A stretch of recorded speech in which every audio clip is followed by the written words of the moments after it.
Tentativa sem formação gera frustração.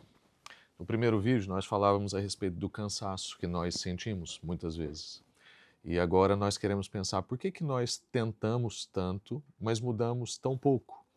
E esse é o cerne da questão, é que muitas tentativas, muito esforço, muita força de vontade simplesmente, mas sem uma formação, vai gerar em você e em mim frustração.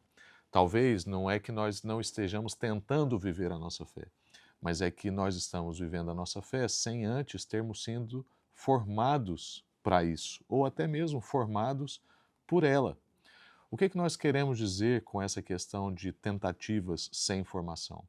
É quando nós, diante de problemas da vida, de uma crise, de uma decisão importante, simplesmente na hora queremos que as virtudes venham, ou queremos que a nossa força de vontade, o nosso empenho, o nosso muito desejo, a nossa reação vai ser de acordo com o que Jesus fazia, sem que nós estejamos num caminho de formação com Jesus. É aquela coisa de tentar lidar de imediato com os nossos desafios. Tentar em si não é pecado, só é insuficiente.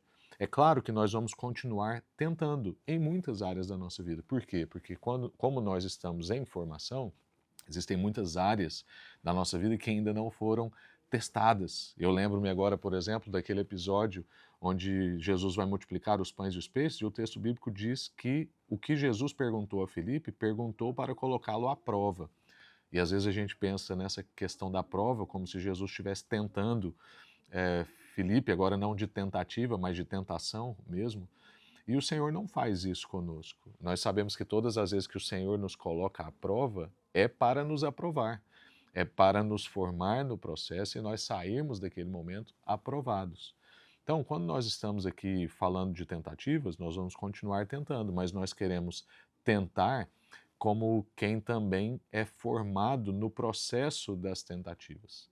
A questão que tentativa sem formação gera frustração é porque muitos de nós simplesmente admiramos ou nos sentimos inspirados sem necessariamente adotar para nós o mesmo tipo de vida, o mesmo tipo de ritmo, o mesmo tipo de postura diante da vida que Jesus tinha ou que pessoas que nós admiramos têm. Portanto, se nós admiramos, mas não estamos sendo formados por quem admiramos, nós necessariamente, imediatamente, vamos ser frustrados na nossa vida, porque admiração sem formação também gera frustração. Então, muito provavelmente, a questão não é que eu e você não amemos a Jesus. A questão é que nós não estamos aprendendo a viver como aprendizes.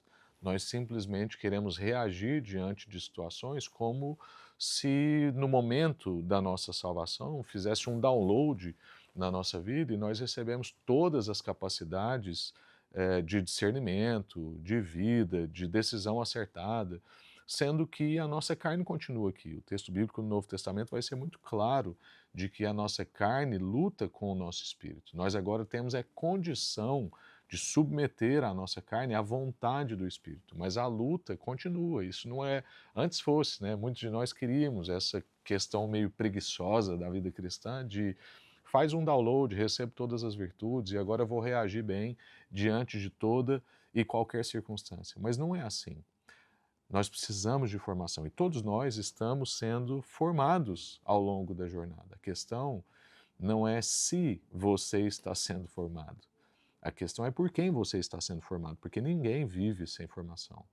Os ritmos da nossa vida nos formam, os hábitos nos formam, a cultura pop nos forma muito, filmes, livros, redes sociais. Eu e você estamos sendo formados o tempo todo, como dizia um autor chamado Steve Turner, num livro Engolidos pela Cultura Pop, ele diz que nós estamos nadando em narrativas. É verdade, eu e você estamos sendo formados o tempo todo. Então a pergunta não é se estamos sendo formados, mas por quem.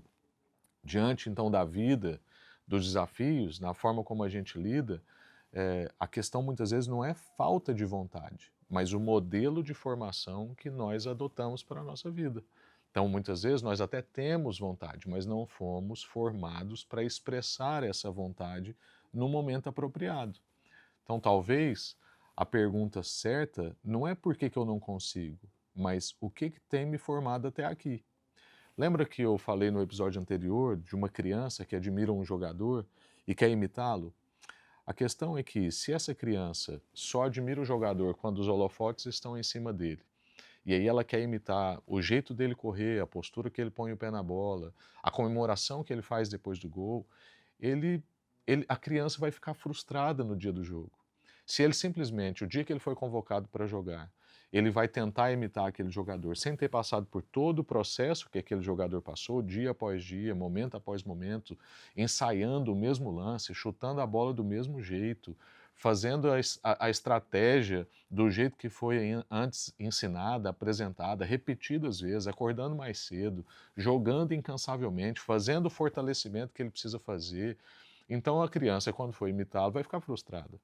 Eu tenho também agora um testemunho pessoal, que eu entrei no mundo das corridas, eu cedi a isso, eu sou aquele tipo de pessoa que corre sem estar fugindo de ninguém, né? Antes eu era a pessoa que perguntava, quando alguém falava que saía para correr, eu falava assim, mas você está correndo de quem? Você está correndo por quê? Enfim, agora eu sou essa pessoa que corre sem estar fugindo de ninguém e sem ter. Bom, não é sem ter porquê, eu tenho um porquê, mas isso não é assunto para agora. A questão é que eu descobri com as corridas que ninguém chega num dia de uma prova de 5 quilômetros ou de 10 quilômetros, ou uma meia maratona ou uma maratona, e decide correr. Não adianta eu assistir vários vídeos de corredores e querer imitá-los no dia da corrida. Eu preciso ensaiar, eu preciso praticar, eu preciso treinar, eu preciso ter uma rotina. Eu tenho tido uma rotina de 4 treinos por semana. Eu consegui já correr uma corrida de 5, eu consegui correr algumas corridas de 10 e almejo uma meia maratona. Mas recentemente, quando fiz os meus primeiros 12 quilômetros, descobri que 12 não são 10 mais 2, são 12. É um outro nível de esforço, é um outro nível de comprometimento, vai ser outro nível de exigência, por isso eu preciso me preparar, não é simplesmente, eu já corri 5, agora eu vou correr 12. Isso não vai funcionar. Eu lembro agora também de um influencer que encontrou com outro influencer, dono de uma academia, um ginásio, e disse para ele que qualquer um corre 5 quilômetros. Então eles toparam aquele desafio, ele foi para uma esteira ou uma passadeira, e lá para o quilômetro 2 ele pediu um balde e teve que vomitar ali, e passou mal, mostrando que não é qualquer pessoa que resolve correr rápido 5 quilômetros e consegue. Nós precisamos de alguma preparação. Então, a questão não é perguntar, por que eu não consigo, muitas vezes, diante das circunstâncias da vida, sentir esse alívio, sentir essa promessa de Jesus na minha vida. Eu não consigo reagir da forma que está prometido que eu posso reagir. Não é porque que eu não consigo, mas o que tem me formado até aqui. E é por isso que no próximo episódio eu quero falar de um aspecto delicado que envolve esse assunto, que é como é que a gente pode, então, ser salvos pela graça e ainda assim não sermos formados por ela. São dois caminhos que precisam acontecer. Como nós já mencionamos, numa das suas cartas, o apóstolo Paulo diz que a graça nos educa a viver. Então ela nos salva, mas ela também nos forma. E nós precisamos entrar nesse caminho de formação. E isso é assunto para o próximo vídeo. Deus te abençoe.